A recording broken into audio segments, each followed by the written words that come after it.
আমাদের ছাত্রদল নতুনভাবে ঢেলে সাজানো হবে। আমরা জুলাই যোদ্ধা। আমরা বিশ্বাস করি বাংলাদেশ জাতীয়তাবাদী দল বিএনপি বিপুল সংখ্যাগরিষ্ঠতা নিয়ে সাধারণ জনগণের ভোটে নির্বাচিত হবে ইনশাআল্লাহ। আমরা এখানে আজকে যারা বসে আছি, আমি সাধারণ সম্পাদক নাসির এবং জিদ্দু সহ এই জাহাঙ্গীরনগর বিশ্ববিদ্যালয়ের যারা এখানে উপস্থিত, আমাদের সবার একটি স্থান রয়েছে, সেটি হলো আমরা জুলাই যোদ্ধা। আমরা সবাই জুলাই আগস্ট গণঅভ্যুত্থানে সম্মুখসারী যোদ্ধা ছিলাম এবং একজন রাজনীতি কর্মী হিসাবে আমরা এই জুলাই আগস্ট গণঅভ্যুত্থানে প্রতিদিনই রাজপথে থাকার সৌভাগ্য আমাদের হয়েছিল।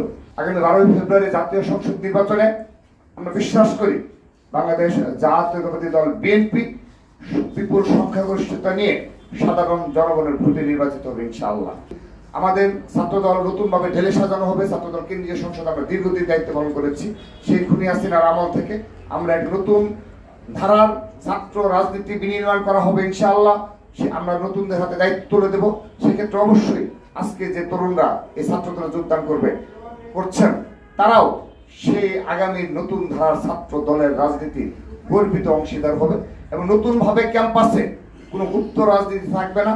প্রকাশ্যে সাধারণ শিক্ষার্থীদের ন্যায়ের পক্ষে, অন্যায়ের বিরুদ্ধে একটি ক্যাম্পাস, সুন্দর ক্যাম্পাস নির্মাণে তারা ছাত্র দলের সাথে কাঁধে কাঁধ মিলিয়ে লড়াই করবে। আমরা সেই দোয়া করি।